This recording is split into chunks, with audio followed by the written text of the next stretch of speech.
Poor diets have become a leading global health risk and every year accounts for about 11 million premature deaths and the loss of 255 million disability-adjusted lives globally. Now, 690 million people globally are chronically hungry, while one-third of what is produced food is never actually eaten. Food systems are facing important challenges, including terms of environmental sustainability, as discussed in making better policies for food systems. Now, addressing these challenges that I have just mentioned will require designing a coherent mix of policies and several approaches to make sure that we're able to achieve those particular sustainable consumption patterns, such as reducing the over-consuming of food, encouraging more sustainable diets, reducing food waste, and limiting the growth in non-food demand for agricultural commodities. Now, this evening live on NTV, we are going to be having a national dialogue under the theme Shift to Health and Sustainable Diets. Good evening, I am Rita Kanya. Now, when we talk about these kinds of diets, I am not a nutritionist and I cannot be able to have a conversation about policy without those that are behind taking a look at what is going on the ground. Now, joining us to have this discussion this evening, we're joined by Phoebe Nabunya from the World Health Organization. We're also joined by Gloria Ndagire Chisache, who is the Technical Lead Health and Nutrition at World Vision Uganda. We also expect to be joined by Samalina Musoke, who is the Principal Nutritionist at the Ministry of Health. Good evening and welcome, ladies. Good evening. Good evening. Thank you. Now, starting off this conversation, Phoebe, would like you to first of all take us through what we know are activities that are actually taking place, leading us to the UN World Food Summit that is expected to happen in September this year. How have the activities been like? Okay, so briefly, the UN General Secretary called for member states to hold dialogues to prepare for a global food systems summit that is going to be held in September in New York. So as a country, we are a member state of the UN, and hence we have been organizing national and regional dialogues to discuss our food systems. And these food systems, we are discussing them into three themes, which are called tracks in our arrangement, with the first theme looking at ensuring access to safe and nutritious food for all. So this theme will mainly focus on making sure that our food system actually ensures that everyone gets safe and nutritious food, and also that food is produced in a safe way. And then for theme 2, which is our theme that we are here to discuss, is focusing on shifting to healthy and sustainable consumption patterns, whereby we are looking at the food that is being produced. Is it what the dietary requirements, or is it what is recommended for our bodies? Are the children receiving the breastfeeding, and then are the people receiving the right foods all the way from infancy to their elderly age? And action track 3 is looking at boosting nature positive production and scaling up any activities that are already producing food that is favoring the nature and conserving the environment. So we've had dialogues about that as well. And then action track 4 is advancing equitable livelihoods. So we want to make sure that the farmers and everyone along the food chain actually benefits from the investment they are making as they're producing food. And also the customers or the consumers get value for their money. And lastly, action track 5 is about building resilience to vulnerabilities, where we are trying to make sure that in case we get another catastrophe, say COVID, or we experienced the locusts in 2019, we need to be sure that people will still get food even amidst those catastrophes. So our dialogues are basically going to involve, we want to hear voices from the entire Uganda, so as we can inform those three themes to enable, those 5 themes to enable us have a sustainable food system that will provide for us the requirements we need. So we are holding regional dialogues, which were started last week on Tuesday, and we've concluded with action track 2 today. However, we still welcome feedback from the public so that we can further develop our commitments and revise our goals and policies so as to make sure our food system is the best that it can be. Yes, thank you. Well, bringing Gloria into the conversation, going deeper into track 2, which focuses on the shift to health and sustainable diets. Gloria, where do we stand as a country when it comes to this? So as a country, of course, a lot needs to be done. Most of our populations are not, taking in the diets that they should be taking in.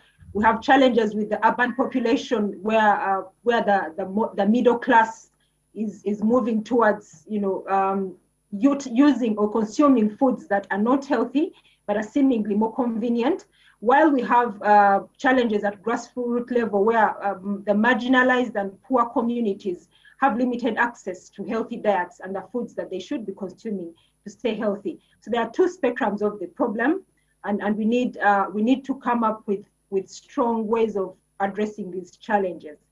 Before I go into what we can do to address some of these challenges, a little bit about World Vision Uganda. So World Vision Uganda has been in the country for a while now, since the 1950s, and we work with the vulnerable communities. The focus is working with the vulnerable communities at grassroots level, engaging communities, working with the local governments and the government of Uganda to address challenges that affect its most vulnerable populations. And our key interest is the child. So we'd like to see that all children access the foods that they need when they need them, and that regulations and guidelines in relation to infant feeding and maternal feeding and generally nutrition for our family are upheld and implemented across all levels. So in relation to this particular area, shifting to sustainable consumption patterns, there's quite a lot that we can do as the NGO sector, and some of which World Vision is already supporting in these vulnerable communities. For example, we are working with families to ensure that they're able to grow all foods at household level, supporting them to have kitchen gardens in place, so that they're able to have all food groups available within their meals at household level. Which is important, but also addressing gender-related issues. So ensuring that we have reforms that address gender-related obstacles. In communities like Uganda, it's not uncommon to have challenges with women accessing certain foods, or with women, not prioritized for certain foods, and even children in some instances. So addressing those reforms. But also engaging all the different sectors. For example, education and schools is a very good opportunity for us to ensure that the children who go to school know about these consumption patterns, they know about the healthy foods that they should consume, and they are able to transfer this information back to their households. So leveraging on other sectors is also a good way to ensure that we are able to do this across our different communities. The other area that is critical is supporting fortification of foods. So I'm sure that many of us have heard of or have come into contact with fortified maize, for example, or fortified beans. So these are foods that are made that are enriched with other nutrients, so that we're able to have families have get all the nutrients that they need within their diets. The other thing that INGOs and other stakeholders can do is really ensure that we have bodies and that enforce food laws and are able to ensure that what should be done in relation to ensuring that the population has safe foods is actually implemented in the country. So I think, in brief, those are some of the things that organizations like World Vision can do, but also are already doing in some of our communities to support especially the poor and marginalized communities towards shifting to sustainable food consumption patterns. Well, take this back to Phoebe. We're talking about diets, we're talking about a shift to healthy and sustainable, but for many, we all assume that we hear of diet when we're perhaps trying to lose weight or something of the sort. And you have made mention that you have been carrying out a number of dialogues. When you have interacted with an everyday normal Ugandan, when you mention the things like diet, Phoebe, Gloria, have just been mentioning all food groups, nutrients, how well aware are Ugandans of these? Okay, thank you for that question. Actually, you raise a very important point. One thing we have noticed as the nutrition fraternity, I think, even coming from the dialogues that we just held, participants highlighted the need for us to educate our consumers and the farmers and the people who we are requesting to actually produce these healthy foods and support healthy diets. We need to break it down to the farmers and make sure that they understand. So maybe just to start us off, a diet basically is what you consume as a person. If you wake up in the morning and you eat some specific foods, that is your diet. By the time you end the day, that is your diet for the day. So the diet should meet some requirements that are already set, that are good for your health. And these requirements will vary from as you age. So for babies, usually the breast milk is enough for them up to 6 months. And then after the 6th month, we can introduce other foods, usually normal family foods, only that at that time we would recommend that you may mash them or puree or grind so that you make meat edible even for a 6-month-old baby. So that's what we need to communicate to our members, that the diet is basically what you consume and it changes as you grow old. And generally, we would recommend that we get for a healthy diet, we need to consume foods mainly from the plant sources because they have better nutrient composition that will not damage our arteries, causing clogging and then eventually hypertension, all the cancers that we relate to consumption in health. So we need to bias our diets towards plant-based foods like the wheat, the vegetables, the fruits. And then we need to limit consumption of saturated fats, and those are the ones which are usually in solid form. So foods which are fats which are solid are usually saturated, and we need to limit their consumption and also limit foods that are very high in salt. Salt is one of the culprits that causes hypertension. So we need to also limit those. And basically, when you do that, you would have a somewhat healthy diet. And yes, we need to educate people more. And I'm glad that we are taking on this initiative. So that could be one point we focus on as we improve our food systems. The education too, Phoebe. Phoebe, if you can hear me, who then do we leave that education to that you say is much needed when it comes to diet? Okay, who would educate the community or the farmers? Basically, that still relies in the main government agencies that are involved along the food system. Like I hope you've appreciated what the food system is. It basically covers from the farm to the plate. So there are so many agencies involved, and we have Ministry of Agriculture, Ministry of Local Government. We all have a role to play. So we, as government, need to make sure that at each point or within each ministry, there is some information going out to the population, and even Ministry of Education can include some nutrition courses or within the curriculum of students, right from primary school all the way to the highest institutions. So to answer that question, we all need to work together as a network so that we can educate the population and equip them with the knowledge they need for consuming healthier diets. Well, when you talk about working together, all of us, we also have to put in the economic aspect of it all, Phoebe, and bring Gloria into this conversation. Earlier, you highlight that the current trends within the country, we see a disparity between what is being consumed by a particular class and the other class, and how this perhaps won't be able to help us get that shift to healthy and sustainable diets.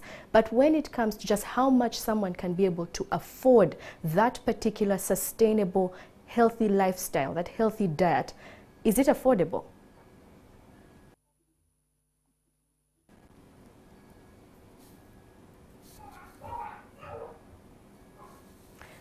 Gloria, so the healthy diets, they should be, ideally they should be affordable. Looking at our communities, you know, in the village, for example, our vulnerable communities, it's actually possible to grow some of these foods at home. And even for the vulnerable communities in the urban areas, there's a concept of urban farming. So it's possible to grow, for example, greens within a compound, or to grow greens, you know, within a small plot or area of farming land in the village. It doesn't have to be a lot of land. It just has to be that the people in the household are aware of the foods that they need to grow and are able to grow a variety of foods to meet their needs nutritionally as a family. Well, thank you, Gloria. Now, just bringing in Samalina Mosake, who is from the Ministry of Health. She joins us this evening to also be a part of this conversation. Now, earlier I had mentioned some of the statistics which have that when we see people having poor diets, they have become actually a leading global health risk, and every year accounts for about 11 million premature deaths and the loss of about 255 million disability-adjusted life years globally. Now, Samali, joining us from the Ministry of Health, first of all, good evening and welcome. Now getting into the conversation, as a principal nutritionist, where do you see the current trends and where is the burden most? Yeah, thank you very much, moderator. Where is the burden? I think Uganda is really facing a triple burden of malnutrition, in that we have quite a number of the population who are undernourished. And here, when we look at the children, about 29% of the children under 5 are actually stunted. And when we stunting, of course, means those children who have low height for age. They are too short for their age. And when we look at undernutrition, we have about 11% of our children who are underweight. In other words, they have low weight for age. Again, wasting is really affecting us as a country. 4% of our children under 5 are actually wasted, in that they are too thin. And this malnutrition does not only affect the children, but also the women. When you look at the current figures, about 24% of our women are obese. We have the other side of malnutrition. I talked about undernutrition, but we also have overnutrition, which is affecting us as a country. And by the way, unhealthy diets is one of the risky factors to non-communicable diseases. When one consumes unhealthy foods, this person is likely to get overweight and obese, and this is really a risky factor to non-communicable diseases. And this is something that is affecting us as a country. A number of our people are getting cancers, diabetes, and so on and so on. Then we have this hidden malnutrition that you may not see easily by the eyes. We call it micronutrient deficiency. And we have also a big population of the country which is affected by micronutrient deficiencies. When I look at the children under 5, of course, the women and children are the most vulnerable. And when you look at the children, actually 53% of our children under 5 years have anemia. And that is really very sad, something that we need to work on. When we look at the women, about 34% of the women are anemic. They have low blood. So these are issues that we are trying to debate and trying to come up with solutions on how we can address these issues as a country. And yes, involving, of course, a number of stakeholders, the various sectors, Ministry of Health, Ministry of Agriculture, Trade, and many others, because each one, I believe, has a role to play.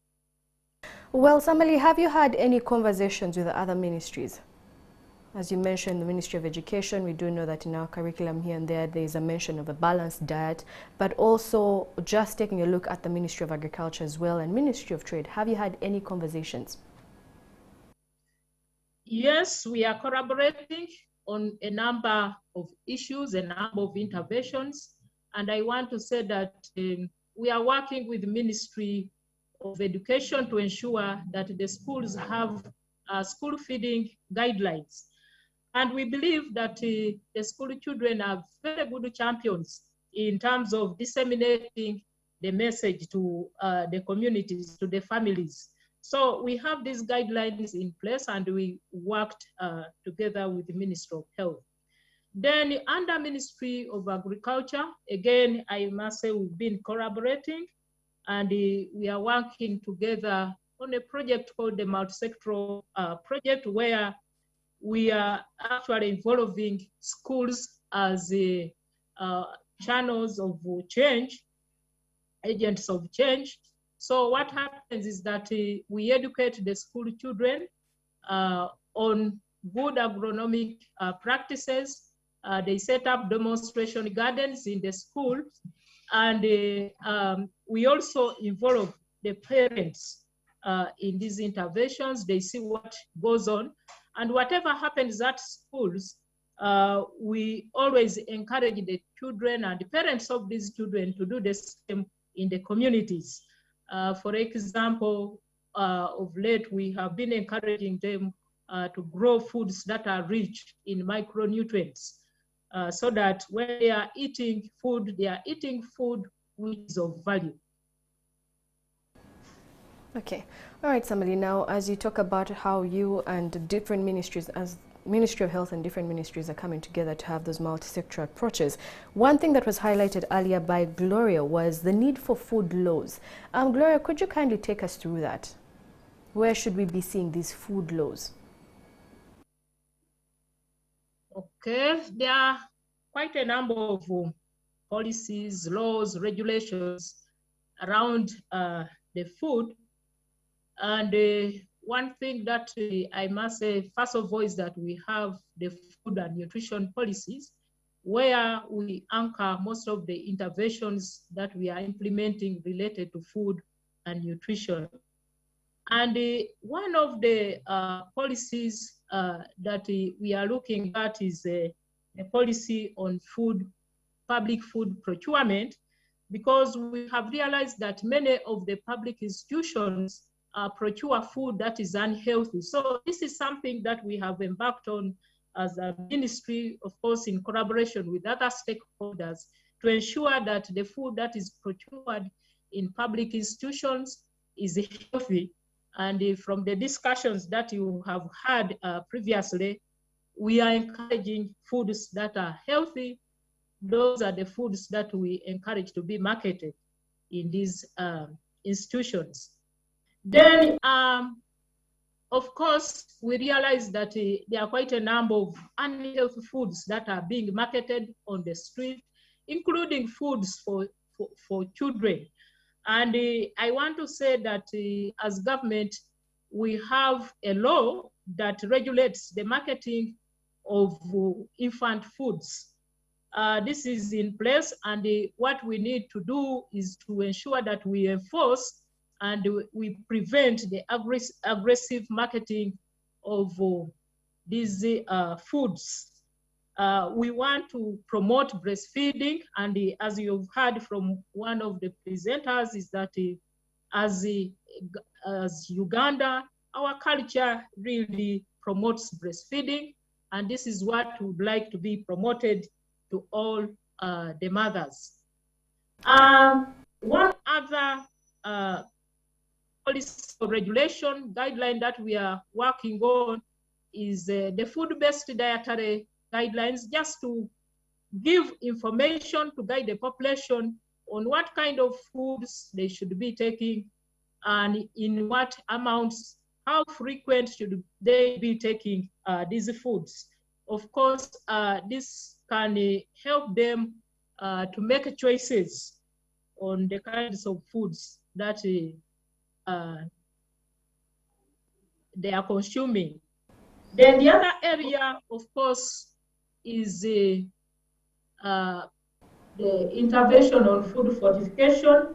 We realize that many of our foods may lack nutrients, and as government, together with the stakeholders, we are working to ensure that the commonly eaten foods, staple foods, are fortified. In other words, these foods have had more micronutrients added to enrich so that they are healthy for consumption. That is one other thing that we are working on. Okay, so thank you so much, Samali. Now, we do know that the particular situation that our country is going through, we're battling a second wave of the COVID-19, and we know that the first wave already had an impact on the country. Just to bring in Gloria and Phoebe, and I'll start with you, Gloria, what particular impact did COVID-19 have on the food systems and is currently also having on them within our country? Despite the fact that, a good diet and a healthy diet prevents illness and disease, and it's a well-known fact. COVID-19 has posed challenges to food access and food consumption. We have people whose livelihoods have been affected by COVID-19, and that means that they might not be in position to access all the foods that they need to stay healthy, especially during this time, but even thereafter. And then we also have challenges related to, to the restrictions, the movement restrictions in the villages and in rural parts of the country. Some people do their farming a distance away from their households. So, and with the limitations, then, it affects access to their foods. And in that sense, might actually affect the diets that they are consuming. And also overall, because of the challenges with people losing their livelihoods and not being able to earn money as before, for those that are dependent on earning from their livelihoods. For example, people who are transporters or things like that, they are not able to access the foods that they need. So COVID-19 has compounded the problem, and we are yet to see. Unfortunately, we are yet to see a further compounding of the problem, because we now have children who might lose parents to COVID-19. We have families that are losing their breadwinners due to COVID-19, and of course that has implications to do with availability of food at household level. Over to you, Phoebe, if you can be able to tell us what impact COVID-19 has had on the food systems from your perspective. Just to add on what Gloria has submitted already, I think we have also seen one of the themes under Action Track 2 is to reduce food waste. And I think with COVID-19, we have seen many farmers or food producers stuck with their produce. And she highlighted the issues of disruptions in transport. So that has actually led to farmers being unable to access markets. And that means they have lost out on livelihood, but also that means we are losing out on food which would have fed the population. So at some point people are lacking, but at another point a farmer is losing whatever they have put into the agriculture. And that is something again that we can address, so that if next time there is something like this which requires us to be locked down, we can actually make sure that the food is transported to where it has to be and the farmers don't lose out, but as well someone else is not starving because they don't have access to the food due to the disruptions like this. So yes, that's what I would add. All right. Well, as we wrap up this conversation, to each of our panelists, what solutions will enable us see the shift towards this sustainable consumption that we're talking about and a shift in healthy diets? We'll start with you, Samali, and go over to you, Gloria, and then Phoebe. Can I get the question again? Sorry. What solutions will enable the shift towards more sustainable consumption and also healthy diet? Yeah, I think one is that we must have policies, we must have regulations, laws in place. And as I earlier said, we need to develop some new laws, those that are not there. And for those that exist, we need to sensitize the public about some of these policies, the laws, the guidelines. Secondly, I think we need to do quite a lot of community sensitization about healthy eating. This is something that we have pledged to do starting from this year, that communities should be aware about what kind of healthy foods are available for them to consume. I think that's what I can say for now. Okay. All right. Over to you, Gloria, on how we can be able to have what solution could be able to help us enable this shift towards this more sustainable consumption.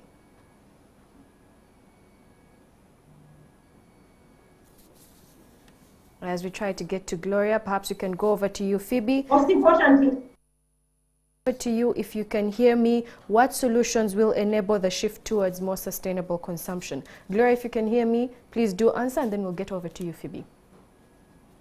Thank you. So, like somebody has highlighted, health education and in addition to health education at community level, empowering communities. The only way that we can have that households and communities can have sustainable means we are able to sustain the consumption patterns in the long term. So empowering them not only with information, but with actual things that they can do in the long term to ensure that they have access to the foods that they need at household level. I would also like to highlight that it's important to address other barriers related to gender, related to cultural beliefs and practices at household and community level, related to religious beliefs. So, addressing these is also a key to ensuring that, that people at community level actually do consume the food that they should be consuming. The other area is having laws in place and ensuring that people actually do follow the laws and guidelines. One of the critical areas is supporting women to breastfeed. And this is even more important in the semi-urban and urban parts of the country where, breastfeeding is not looked at as a very, very important, part of feeding. And yet it is, because we know that breastfed babies, there's so many advantages to having, to breastfeeding a baby as opposed to providing any other food, especially in the first 6 months where children have to be breastfed exclusively. But we know that workplaces do not support this. So we need to have some of those regulations and laws implemented. Some workplaces don't even provide maternity leave for mothers that need to be off work to ensure that their children are breastfed. So the support needs to be there. So we also need to ensure that we at community level, we leverage all resources available. So we empower communities to demand for what they need and to put in place, structures and at community level that support them to have access to these diets. So engaging the district leadership, engaging community leaders and the other key stakeholders across the different levels of leadership in the country is key. Okay. And to you, Phoebe, the solution that you think? Thank you. I totally agree with the previous speakers, and I like that Gloria emphasized breastfeeding. We need to make sure that breastfeeding is looked at as a meal for the child. It's also part of the feeding. Most often when you say meal, diet, people tend to leave out breast milk and just focus on whatever else people are feeding. So we need to actually sell that to people and educate them about the fact that our children need to receive the breast milk, and human breast milk, is the very best for them. But in addition to that, we can encourage food labeling of our produced foods. So for example, if someone goes to the supermarket or whatever market and they want to buy a biscuit or a soda, they should be able to know the nutrient content within that food. So having educated them about what they need, we also need to make sure our food industry displays exactly what is within their foods on the label, so that if I go to the market, I can be able to say, okay, if I buy this particular food and I eat so much of this, then this is going to be too much or beyond what I need. That needs to be clearly done. And we also need to educate our population to be able to interpret the food labels. And we can also actually label them and, have them colored. And, yellow means you're a bit safe, or red, you're totally going to eat food that is going to give you excess of what you need. And green would mean that's a very safe food. And also, for areas where people are not getting enough, we can encourage fortification of our staple foods. Say, for example, already we are fortifying some of the wheat flours, or we consume a lot of chapati, bread, cake. So we can actually fortify those foods and make sure that whatever people are consuming, they are also getting the micronutrients. And that would help us to address both the malnutrition. Madam Samali mentioned about the different forms of malnutrition we have, and she said we have a triple burden. So we need to make sure if someone consumes wheat or bread, they can actually get at least the micronutrients, which would help us address another form of malnutrition. That's what I have to submit. Thank you. Okay.